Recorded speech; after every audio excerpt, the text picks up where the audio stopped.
this rhetoric playing out in Bangladesh, and yeah.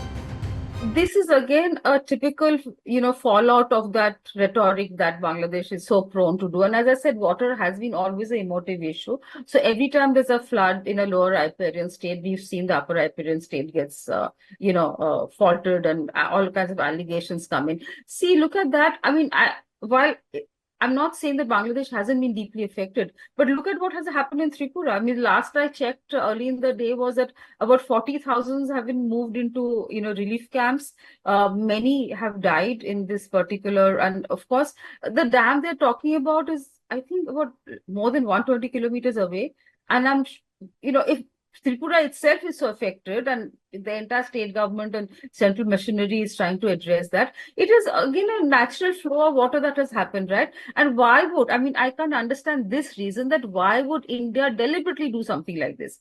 How is it in India's case to cause pain and anguish to Bangladesh, especially in a time when they're facing so many challenges? So this is again, there's a popular need to kind of ramp up these feelings, and I don't know why. I really thought 5th August would mean that Bangladesh would break out of that.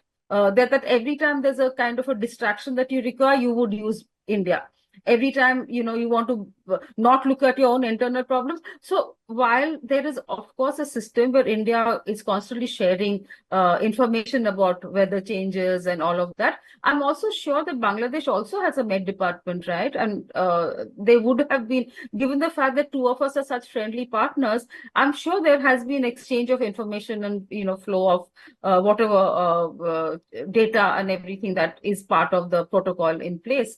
So why hasn't that been considered ever? I don't know, but this is I'm sure again people who are knowledgeable are probably not doing that, but this is as you're saying, the social media and others are rife with some kind of allegations against India. But I can't understand that why would India do this? How does it benefit India, especially when India itself is struggling? I would actually, and I did see a statement by one of the interim cabinet members, on this particular issue. I would really think that they could have, or maybe India, I'm sure, has seen that how we can actually address it. In South Asia now, everybody accepts the position of India as a first responder, right? In many of these humanitarian disaster events, India is the first one to go in there with whatever capacity they have.